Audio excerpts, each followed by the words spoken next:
Hi, everyone.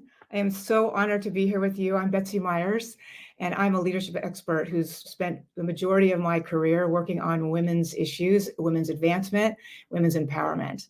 Today, we are talking about a really important concept issue that I've been thinking about for a really long time. What often gets in the way of women's advancement is an overlooked aspect of women's leadership and relationship with worthiness. It's the root cause of many other issues, such as lack of confidence, fear of taking risks, setting boundaries, or choosing unhealthy relationships. For whatever reason, women feel they must work harder, contribute more of their share at home to prove their worth. I myself have, on this journey of my own career, have found myself in times when I took on more work than I should have to prove my worth. Took on big projects when I knew that I wasn't going to be able to manage them, to say yes to people please. I found myself in relationships where I was over functioning and ended up paying all the bills to earn that love. And so I myself, as we walk into this conversation with worthiness, have been on my own journey with worthiness and trying to understand when I was in behaviors of unworthy and when I was reaching for behaviors of worthy. So first slide, please. I find this statistic really fascinating and alarming at the same time. In the United States today, polls report that most of the 180 million women between the ages of 20 and 64 face an invisible and insidious pandemic of unworthiness. And although in studies, men have the same feelings, for various reasons, women are twice as likely to have these feelings of unworthiness. And the deeply rooted sense of being good enough or not good enough is found even in the most successful women. Next slide, please. I love this quote from Oprah Winfrey because what we're doing today on this panel conversation is, and as she wrote, we're going to be exploring this, but she wrote, unconscious feelings of unworthiness appear in everything you do and don't do. That's where the risk taking and all of these experiences are your life's way of urging you to leave the past behind and make yourself whole. Every choice you make is a chance to pave your own road. And so today, what we're going to be talking about is the strategies. Everyone has those moments of feeling unworthy. We all can look back on our careers, and as I was sharing with a few moments where we didn't raise our hand, didn't go for that job, tolerated a relationship that was unworthy of us. We all had those experiences. But today, we want to look at ways to move out of unworthy and into worthiness. We've created a worthy meter. Next slide, please. To share with you, this is a guide for all of us in below the line. So we're either somewhere in the worthiness of each of us. We are on the line. There's a line of worthiness. And below behaviors are when we are in behaviors or thinking around when we're being unworthy. And some of the things we do, we hustle. And that's where I always fell into, was the hustling. I had to prove my value. We overfunction, we try to earn love, etc. Or we numb ourselves to escape these feelings of unworthiness, and we get into some of the addictive behaviors, or pathologically forgiving, or procrastinating, or we compare ourselves to others. And that's where we fall into areas of gossip or blaming or envy, like that. And so that's what we know we're below the line behaviors, and we're kind of, in that feelings of unworthiness, and it can be unconscious, by the way. And so where we really want to go today, and we're so excited about, is this conversation about how do we reach for behaviors of worthiness. Leadership, at the end of the day, the most important aspect of leadership is self-knowledge. Who am I? And as women, what are the things we can control in our life? It's us, right? And so my good friend, Rebecca Shambar, wrote a book about women's leadership, and it's called, it's not about the glass ceiling, it's a sticky floor. So yes, there's still a glass ceiling. Yes, have we made progress?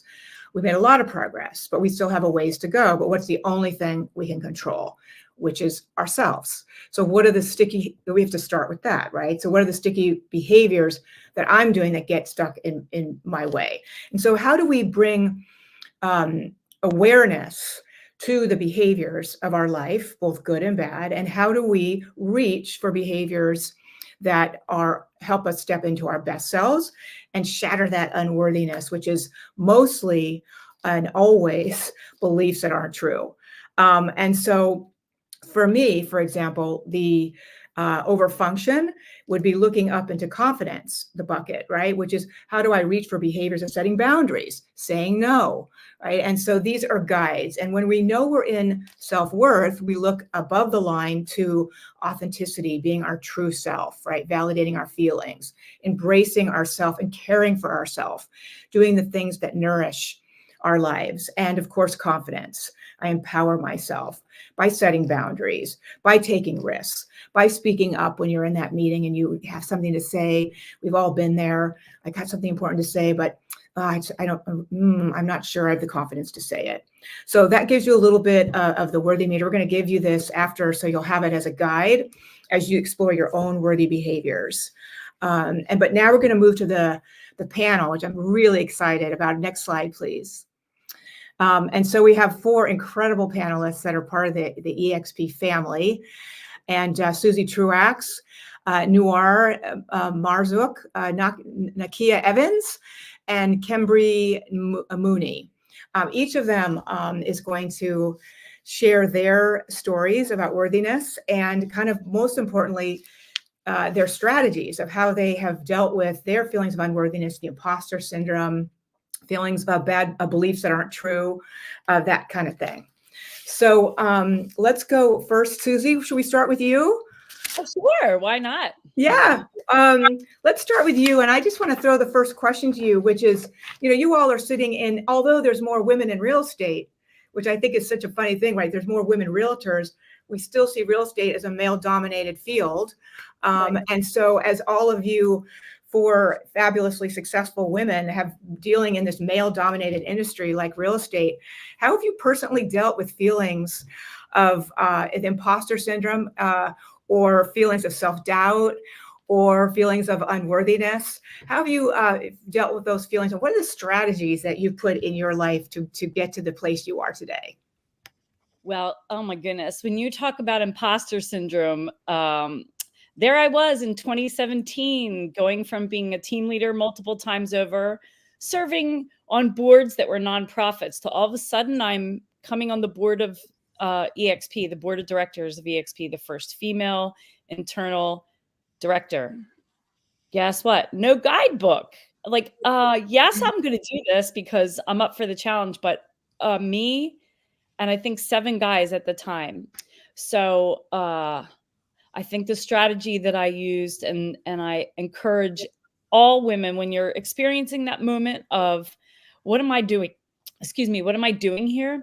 You're meant to be there, number 1. Number 2, just educate yourself. You're in a new situation. You didn't really know how to be a mom when you became a mom, or you didn't know how to be a driver the first time you drove the car by yourself, really.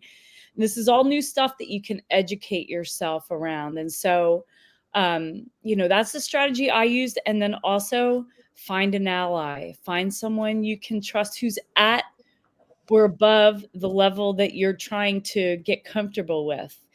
For me, a fellow board member who was a kind soul, took me under his wing to show me the way. And it was obviously it was a male. So I think that education and having an ally or someone to collaborate with, someone you can trust to talk about your insecurity until it goes away, because you're just doing it.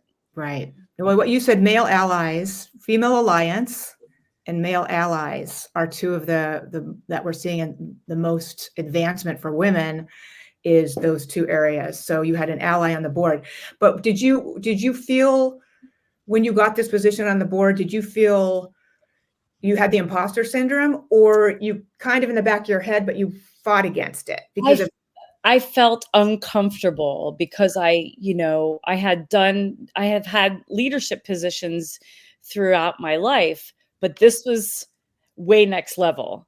Like, this is, under the purview of the SEC and all kinds of different things that we don't even think about. I suddenly can't talk about the stock anymore because there's a whole bunch of things. And I'm not just representing me at this point in time. I'm out in the world representing the company that's rapidly growing, and all the other real estate companies are firing arrows at. So I didn't feel the imposter syndrome. However, there was a really funny time at one of our EXP gatherings, maybe a year into it. Someone said to me, "How did you get on the board?" And I was like, I applied just like everyone else. But what I should have said is, "How do you think I got here?" That would have been a funnier answer, because the implication, I'm not sure if the implication was I didn't know what I was doing, but I did know what I was doing, but I had a lot of extreme discomfort in this more visible, with all this oversight, big decisions. That was, that was a little scary, but I settled in.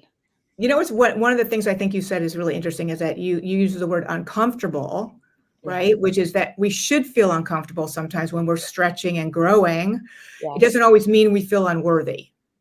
Yes, exactly. Yes, I was definitely in learning mode. That's what it was. Yeah.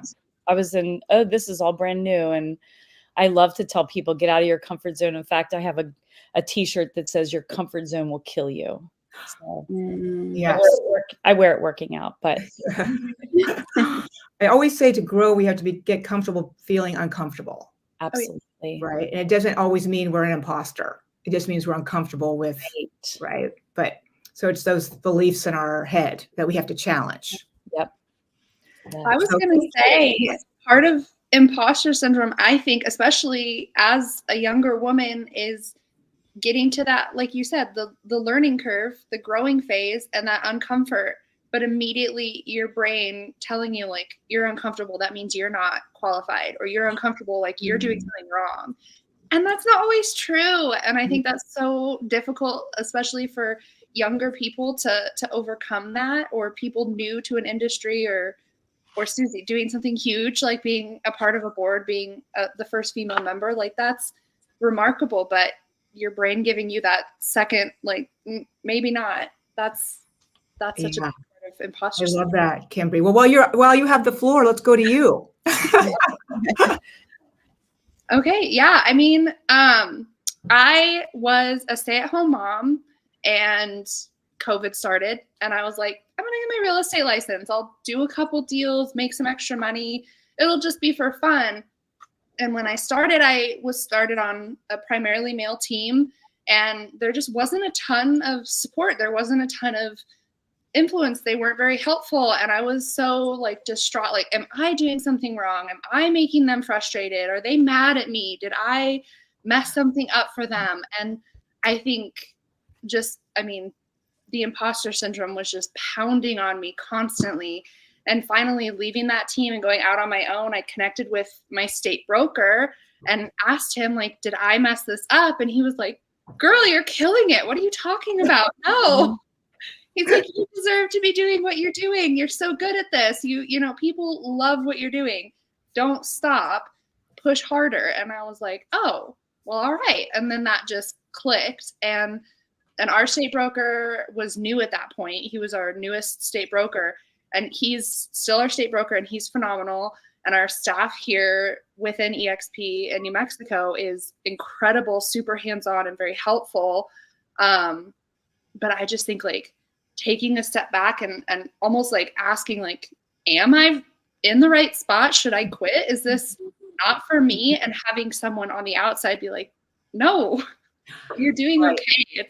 You have to flounder around a little bit to get into it. And I mean, that was one of the biggest challenges. And I'm so grateful that I didn't just quit when I was scared and thought I should. Well, Kimberly, I love what you said. Like, I don't know what it is about. Often we women go, did I do something wrong? Right. Right. Women tend to go internal. Oh, yeah. Men tend to go external. It's someone else's fault. And this is generalizing, of course. It's not all. Yeah. Women tend to be, if there's a problem, I must have done something wrong. Yeah. Right. And so then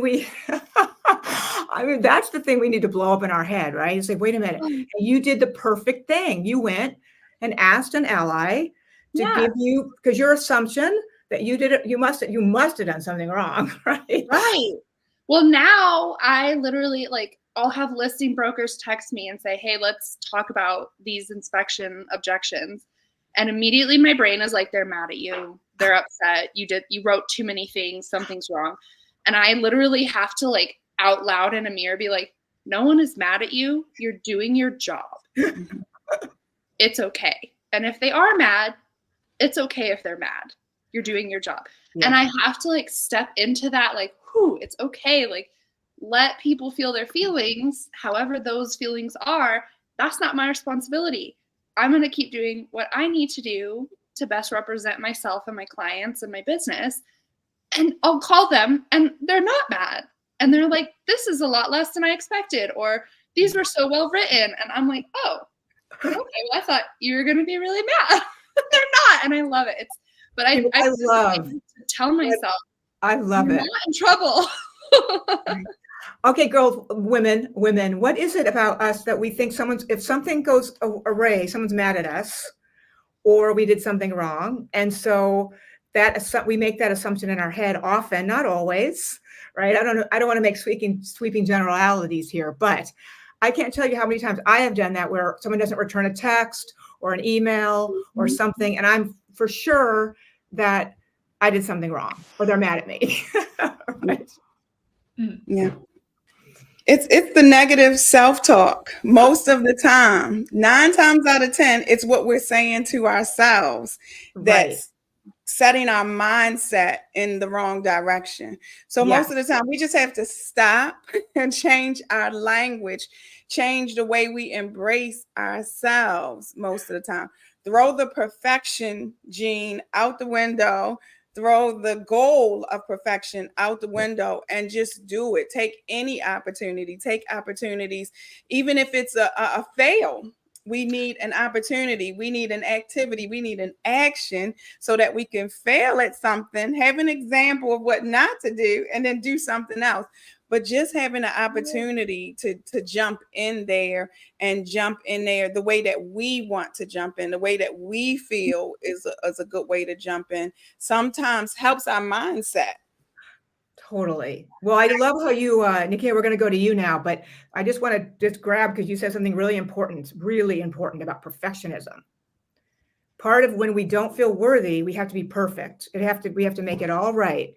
Right. And so I love that you brought that up. That is I would say, gets in a way of a lot of women's happiness.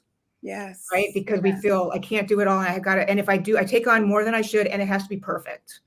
So I just wanted to pull that out. And that's one of the things that we reach for, grace, giving ourselves grace. So I want to go to you now to your thoughts. More, you've already given us some great thoughts, but more on your story. So me, I'm a challenger.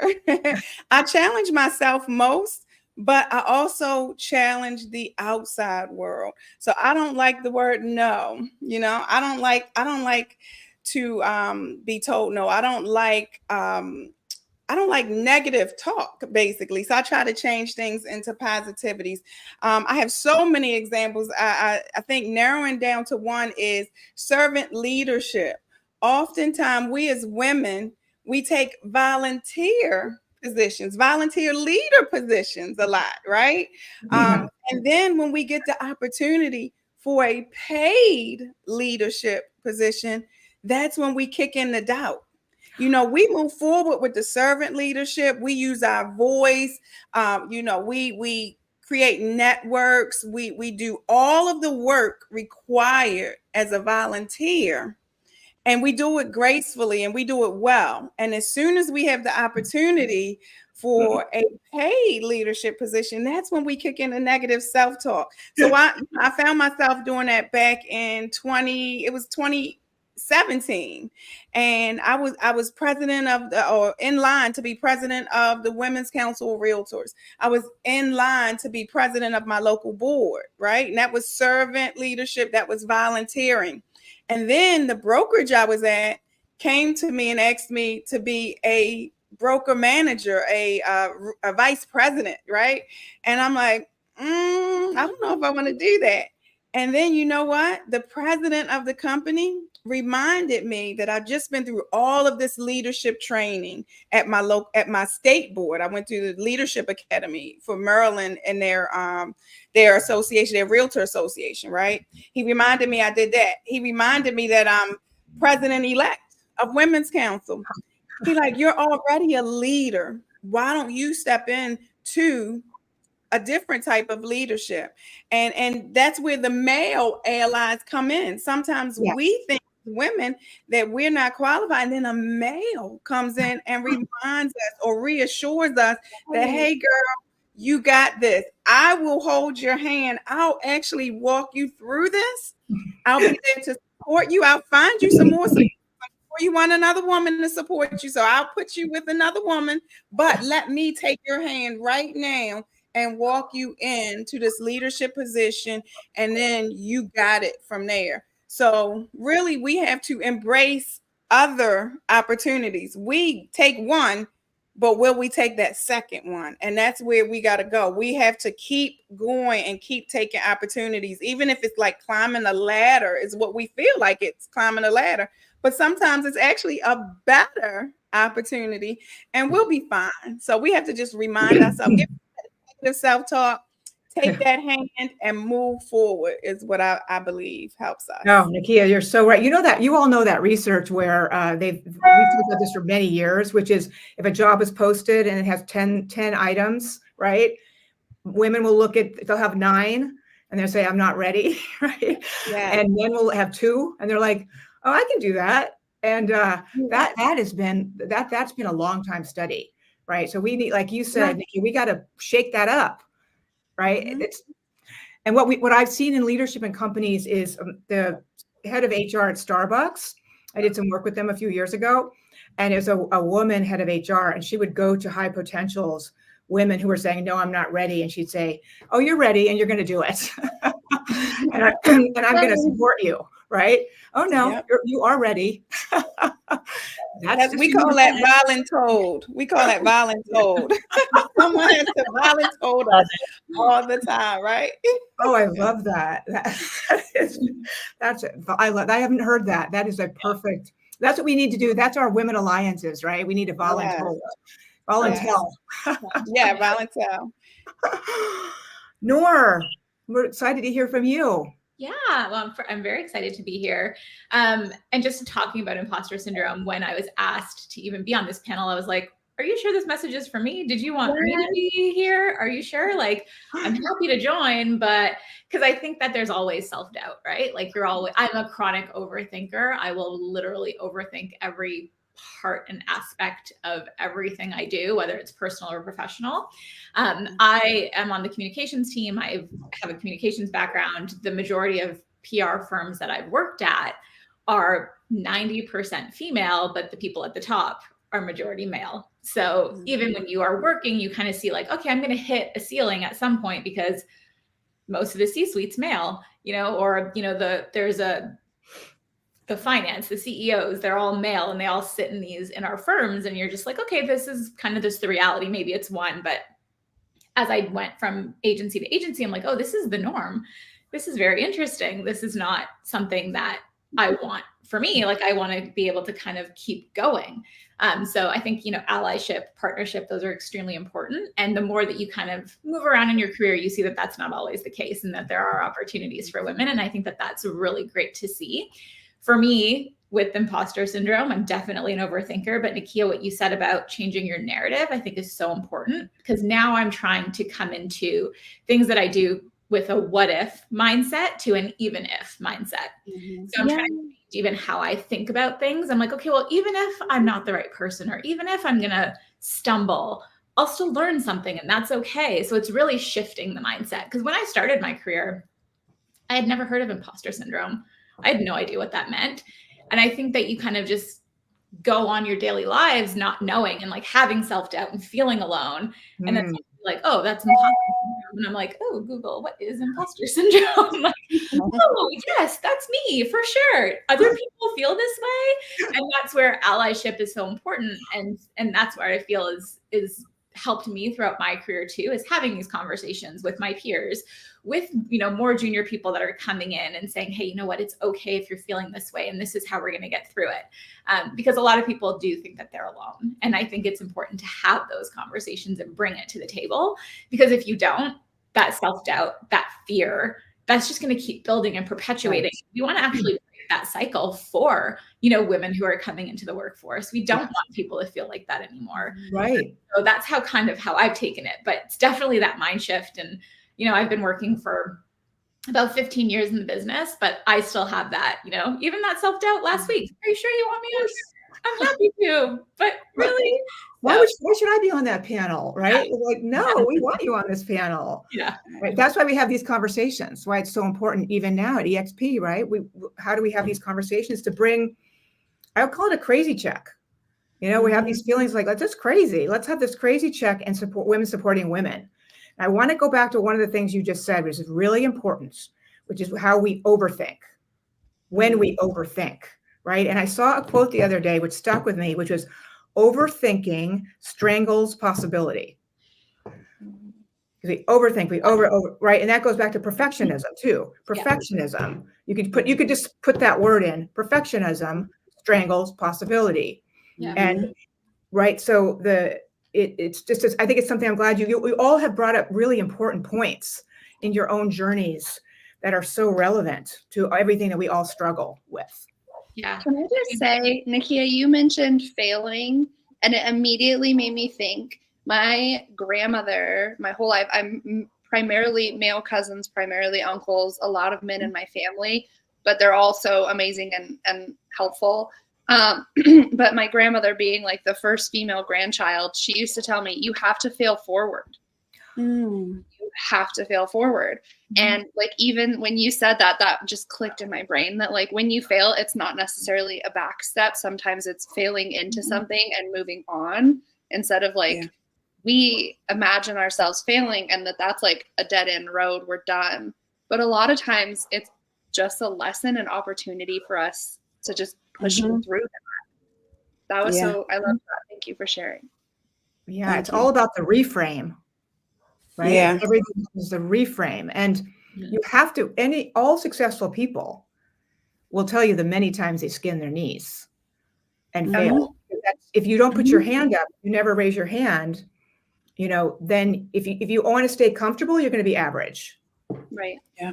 Right. Comfort is average. But any of us that want to grow in our lives, build a business, go up the ladder in any organization are going to get your hand slapped sometimes, get backwards with a relationship, whatever.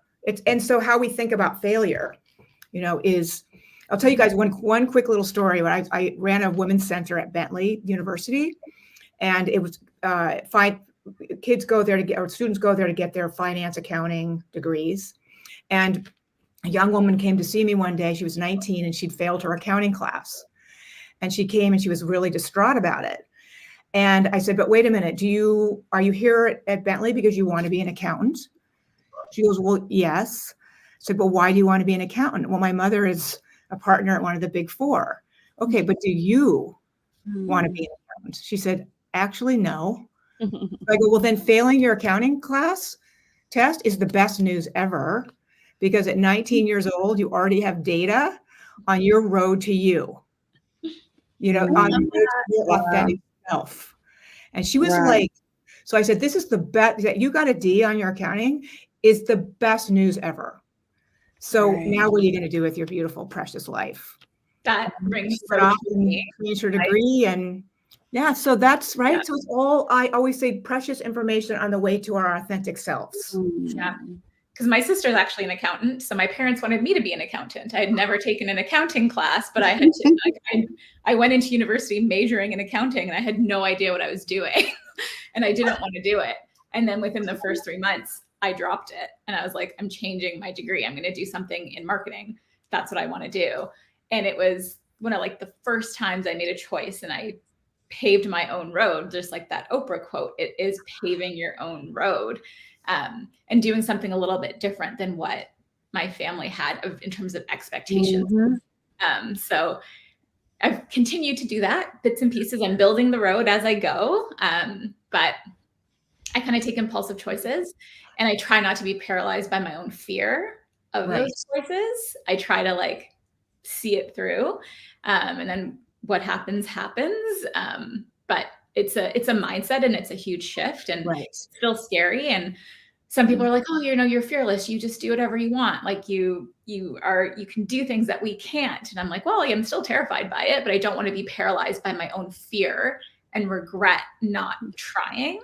And I think that that's so important. And I don't think anyone can really teach you that, but I think people can support you in that, and maybe not understand it, but help support your decisions. But it is something I think within you that you have to uncover, whether that is through talking to other people, just really identifying what it is that you want from yourself. But I've done a lot of unlearning in my life as well. So I've done a lot of learning, but I've also done a lot of unlearning. And I think that that's key in the process to trying to get through imposter syndrome.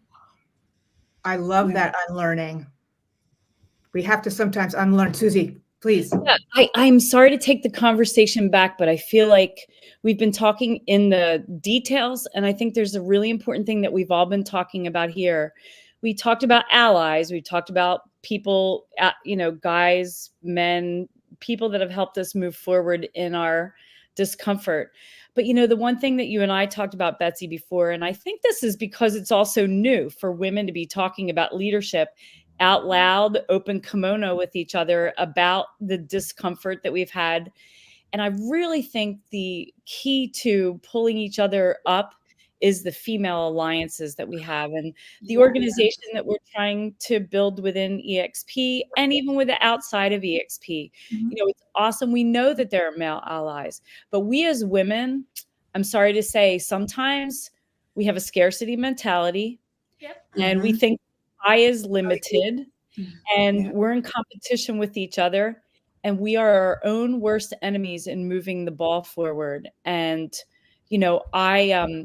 that's the one thing that stuck out in our conversation. We should be talking about what we're doing right now, and we should be doing this on a regular basis, so that any woman watching now or 3 months from now can learn from what we're talking about today, so that we get through the glass ceiling faster by helping each other up.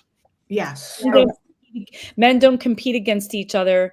Even within our company, we have this model where there's an extra perk of revenue share.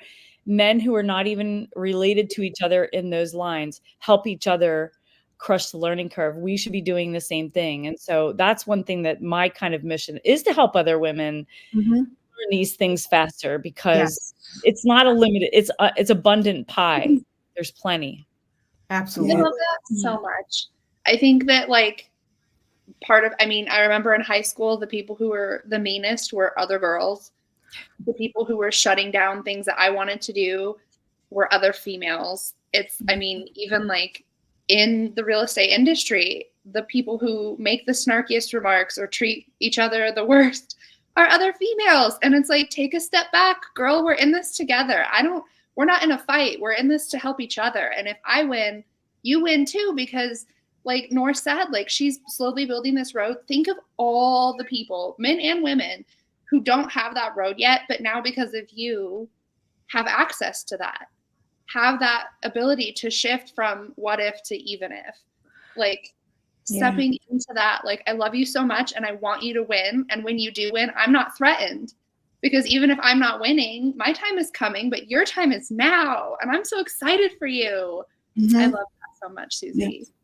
Yeah. I think I learned early because I attended an all-girls high school. So I learned this support system, this collaboration, this being in women's networks or girls' networks, or just hanging out with girls all the time, learning with girls. I learned that so early on that I think it's instilled in me, and that could possibly, I never examined my thought process between like what I'm really interested in. I'm really interested in impacting women's lives, supporting women, mentoring women. But I never thought until today, when you just said that, where I learned how to support women, where I learned sisterhood, because Kimberly, I am the only granddaughter in my family as well until my daughter. So I'm the only woman in my family under my mom, between my mom and my daughter. I'm the only woman. And all of our generations, all of our entire family on my mom's side, cousins, everybody, I'm the only woman. So I learned how to support other women, how to love other women, how to love being around, because I'm also an only child. So I didn't have any sisters either. So by attending the girls high school, I think instilled in me a lot when it comes to supporting women, impacting women, mentoring, even looking for a mentor. I think sometimes we are attracted to female mentors, and sometimes they're much older than us. I took a look at my life. My mentors have been much older than me. That each one has been an age where they could be my mother. Okay. So when I took a look at that, I was thinking about a mother's love. That's what everybody craves, especially women, right? We crave that mother's love. So if we can have that mother's love at home, and then we can go to work or these realtor organizations or just in the day-to-day business, if we can also have that mother's love at work too, I think that makes a big difference. So Susie is 100% correct. We need female mentors. We need female coaches. We need to be around like-minded females, or even females who we see ourselves as becoming. Somebody that's watching right now always wanted to be on the board of directors, Susie.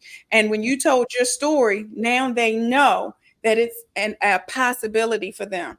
There's an opportunity out there that they should go for it. So with us becoming impactful women to other women, it's definitely going to set the future in a different direction than what it was projected to be in, right? Absolutely. We did a session last week for Women's History Month at EXP on female alliances.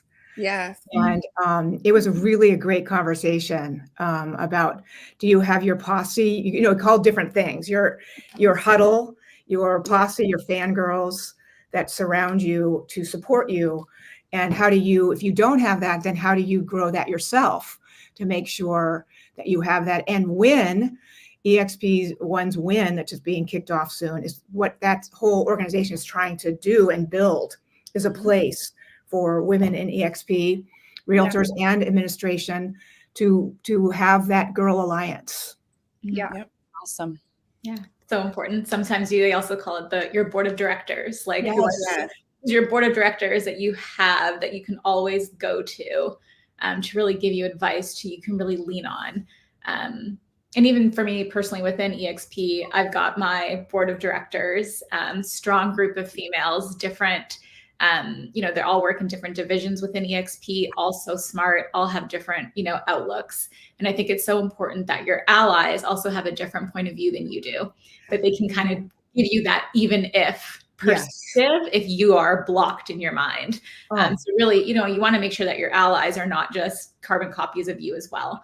You want to make sure that they are, a diverse group of women who can really help you see different aspects and different points of view to really help you shape your understanding of, what it is that you want to do next and really help you get to where you need to go. Absolutely. You guys, one of the things too that I think is really valuable when we think about female alliances and male allies is the 5-minute mentor. So if because we always think we have to have a longer relationship with someone.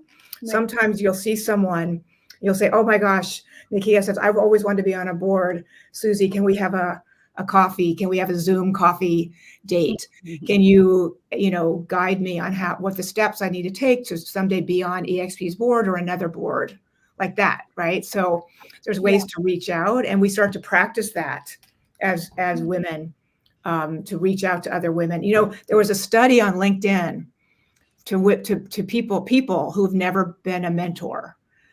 And the question was asked, why have you never been a mentor? And the research came back. The answer was, because I've never been asked. Wow. Mm-hmm.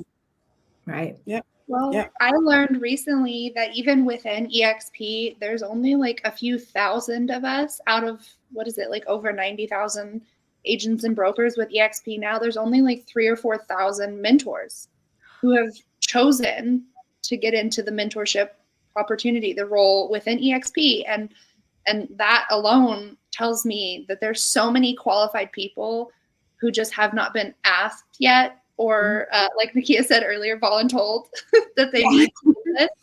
We need it. We need, especially females, we especially need women who are willing to pour into other women, into other people, what they know, how they can help build that core group. I think that's so valuable. Yes, absolutely. Nakia, do you want to add anything about the win and what's happening there? Sure. Well, first, before I get this thought out my brain, I want to just go with Kimberly. Sometimes we have this thing called tap on the shoulder. So we have to tell people that this opportunity exists, right? We have to bring someone along to shadow us, to see what's going on, to understand that this opportunity is out here. So I think the mentoring program is the most untapped, if I can just probably make that a thing. It's the untapped thing. I think we as mentors, because I am a mentor, we as mentors, we haven't let other people know. And just in this thing, I created an event, an in-person event in North Carolina that was a mentorship mastermind. It was where I had some mentors that are already in the mentoring program sit on one side of the room, one side of the table, and then I had people that wanted to become a mentor sit on the other side of the table. And we all met, we talked, we shared information, we shared stories. And we helped the ones that wanted to become mentors become mentors. And that should probably be a thing around the world. So much. Yeah, we can do that. Yeah, maybe Kimberly, your EXP Young Professionals Network can maybe make that maybe an event at EXP Con or something. Ooh, yes. And especially coming from, because no one's thinking that the young professionals are going to host an event to tell people how to become mentors, right? Because in our mindset, we think it's the OGs. It's the people who have been in the business for years that should be setting the standards on mentors. Right. But a great mentor is somebody that's doing the things that you want to do and doing the things that you're doing it the way that you're probably going to do it. Right. So a young professional does want another young professional mentor. A young professional may not want a mentor that's been in the business for 25 years because their mind is already set on this way. When my mind coming into business as a young professional is going to be open to new things and a lot of technology. And not to say, because there is a lovely group organized by Kathy Burns, actually in North Carolina, for the OGs and technology, right? She has this ongoing, it's on Facebook and everywhere. So it's kind of like a matchmaking thing. And I see that, I envision that for the young professionals. I love that. Yes, that's such a fun idea. And I agree. I know that there are quite a few young professionals who are mentors with EXP, but like you said, like we really don't go around talking about it. We don't share that very much. So I love that. Maybe we will. That's so fun. Yeah. And you all remember too, that there's another thing where it's called reverse mentoring.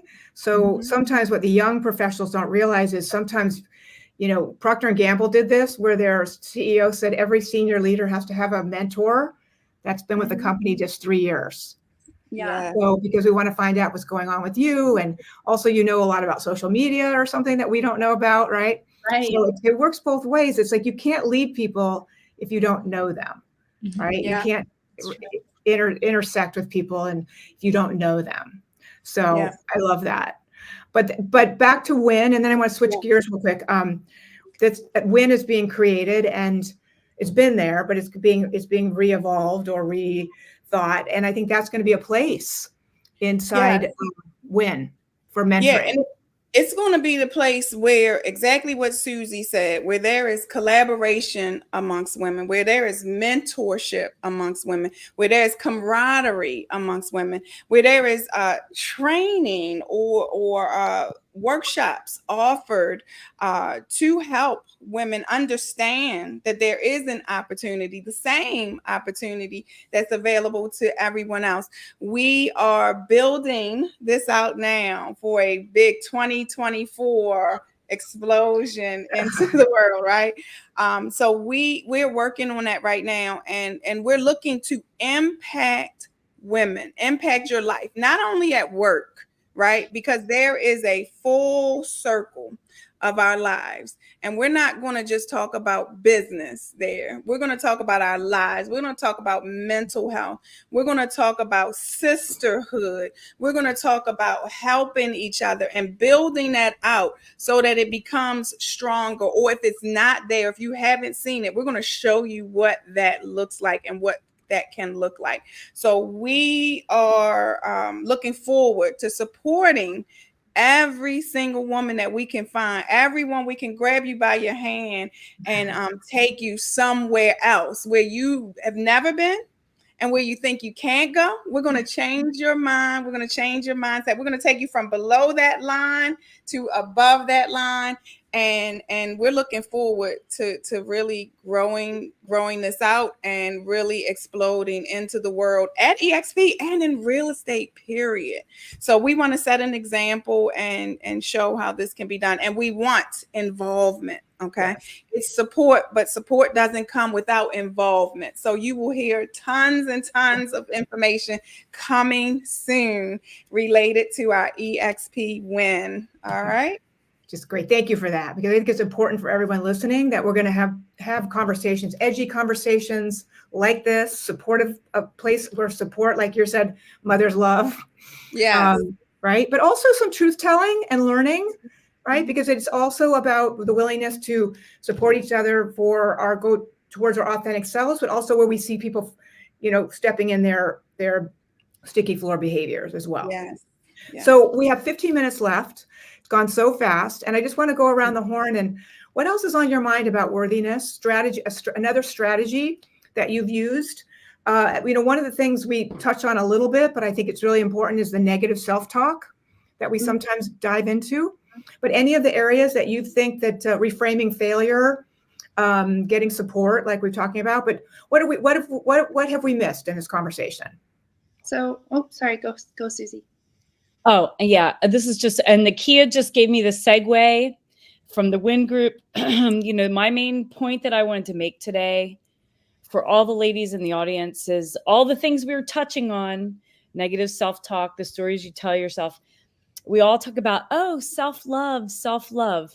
Guess what? Mental health care is self-care. Yes. So I think that, there's a stigma around anyone talking to a therapist or a counselor.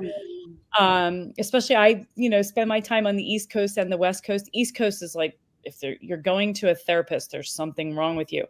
In California, people are like, you're not going to a therapist? Like, who's your therapist? Why are you not in therapy? And I realize that it's an expense for some people. If you have a Starbucks coffee habit every day, you can afford counseling because there's an online platform. If anyone wants to message me with EXP or just find me at susiet@exprealty.com, you can afford, it's $300 a month. You can afford it. And this is, and the reason that I like to have this conversation, it doesn't have to be when you're in crisis. You might run up against an uncomfortable situation. Why did I react this way? How can I get through just this situation? Someone can help break it down for you faster than you can do it yourself. And so I really feel like the self-care thing is super important. The self-love thing, these old tapes of I'm not worthy or perfectionism, have somebody help you crush the learning curve. You don't have to do it yourself. Yes. So that's my little soapbox for today. Yeah. Well, that's exactly what that's reaching for behaviors of loving yourself. And it's, I nurture myself. Right. Yeah. I care for myself. And sometimes you can't do it by yourself. If you can't see something's broken, you don't know how to fix it. Yeah. Yeah. Well, to piggyback off of that, that kind of goes with what I was gonna share. So I have 2 young daughters. One is 6, one is 4. And ever since they were like newborn little babies, I saw an Instagram video that was like this dad having his daughter say positive affirmations in the mirror. And I was like, we're gonna do that. We're gonna do that. We're gonna be really careful of what we say.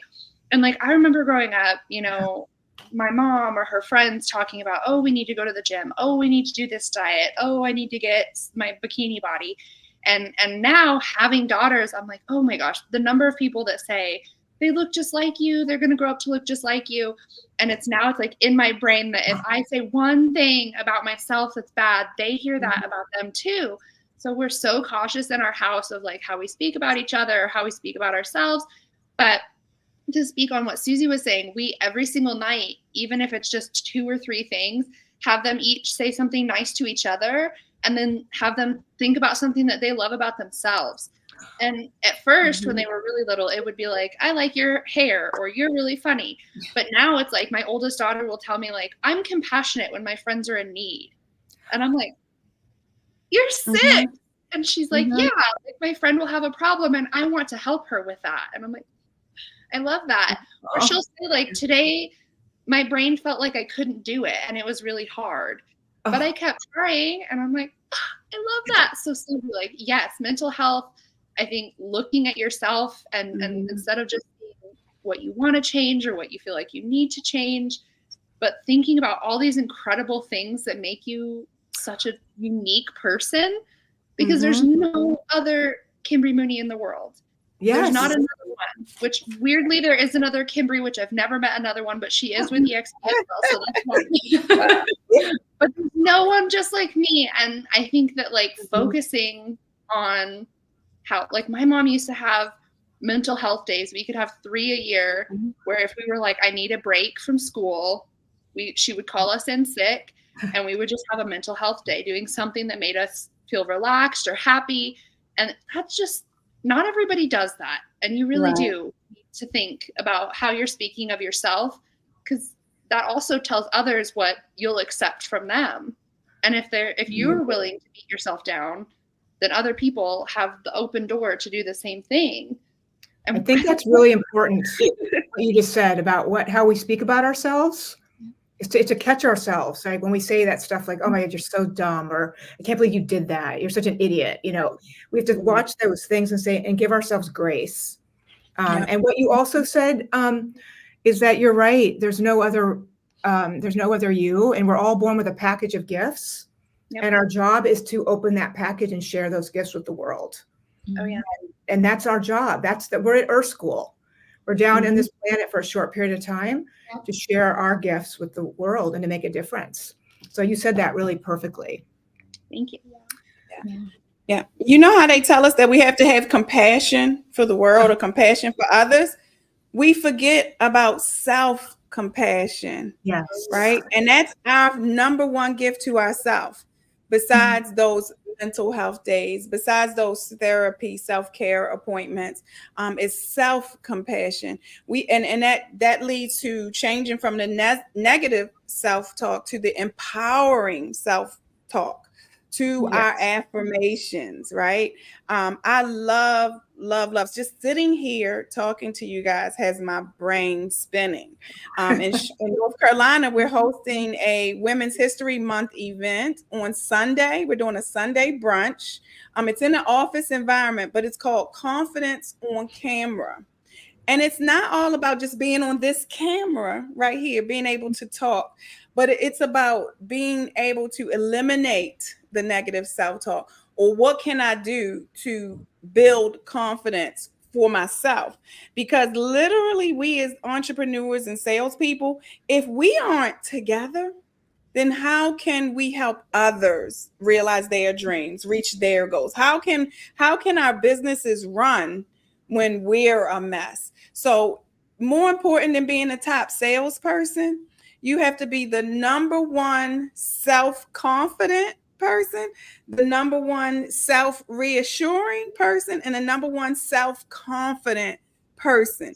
And then you can go on to win all of these industry awards or be listed in the top 100 in the world. But if you aren't top one in your world, right? Why? I say, why do you want to be number one at your company? Why do you want to be number one in your state? Why do you want that? You should want some self-compassion, some self-confidence. Using the word self is really not selfish anymore. You know, we've been told that thinking of self first is selfish. Not anymore. Like Susie said, people are like, well, who's your therapist?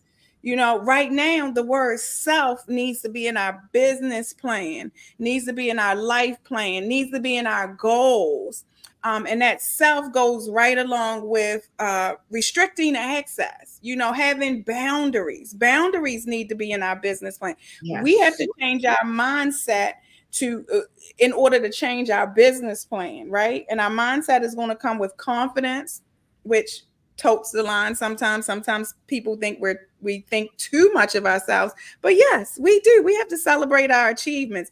We have to think highly of ourselves. We have to be confident in order to be on camera, in order to be taking the lead, in order to take leadership positions, in order to volunteer to be a leader. We really have to work on self. And that's why I love self-improvement. I love the self-development, right? I love all of that. That word self has become my favorite word as I've gotten older. Yeah. Well, self-knowledge, you know, self-knowledge is where you start, right? And leadership starts with self-knowledge, and self-care is a big part of it. I just want to touch on confidence, the word confidence. It kind of intersects, right? With when we think about worthiness and imposter syndrome and confidence. Well, what's interesting about confidence, and the Confidence Code was a book written by Katty Kay and Claire Shipman. Highly recommend it. They very successful journalists who didn't feel confident went on this kind of, you know, discovery and research and interviewed all of these successful women who also struggled a little bit with confidence. But what they found in their research was the way to get more confident is to take action.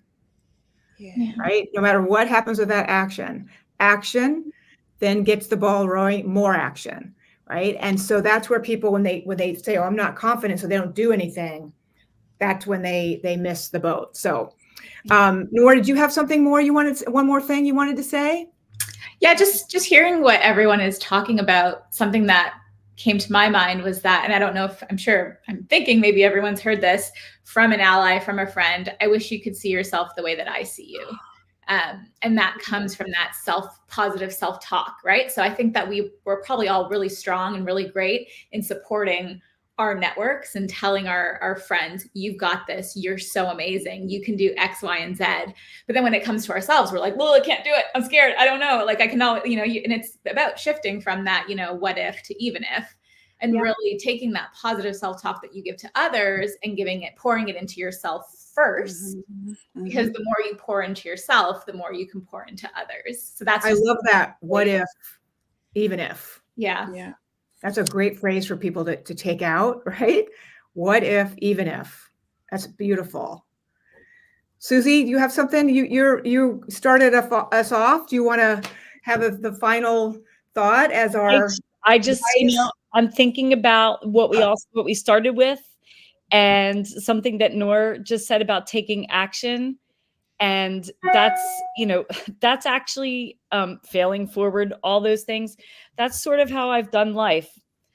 Feel the fear and do it anyway. And, you know, I like to think that, you know, we can get in our heads and think about what the worst case scenario is going to be if we try to do this thing. And so far, I haven't been able to predict the daily numbers and win the lottery that way. So why do I think do this and predict what's going to be the outcome, right? I just can't. So it's just, you know, I could look stupid. I'll get over it.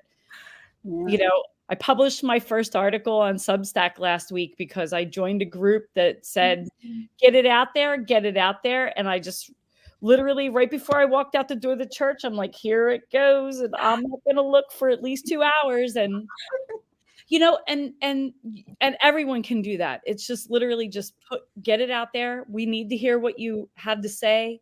We want to hear what you have to say. We can help each other grow from all of our different perspectives. So just keep feeling the fear and do it anyway. Well, I think, to circle back to how we started this conversation is that just because you feel uncomfortable doesn't mean you don't have confidence, doesn't mean you're unworthy, right? It's just that I'm uncomfortable because this is new. And reach out for an ally, a male ally, a female alliance, a girlfriend, get your crazy check, and I think that's because we don't always have to think that, wow, there's something wrong with me because I feel uncomfortable, right? We should feel uncomfortable when we're reaching for growth. Growing. Yeah. Right. Yep. So you all have been amazing. I've loved this conversation. We could go on for another hour. Can we have the final slide? I want to leave you with just a cute cartoon. And as you all leave this session, I just love this. What are you throwing away? Oh, just some old ideas and beliefs that are taking up too much space. So to those listening, get rid of those old ideas. Use the Worthy Meter as a guide for you to say, hey, when I'm down in hustle behaviors, how can I reach up for maybe the self-care or the confidence? And know it's a journey, and know that the women at EXP are here to support you. Be part of WIN when it's launched. And I really have enjoyed this conversation. Thanks so much for being with us. Thank you all. Thank you, Betsy. Thank you. Thank you so much.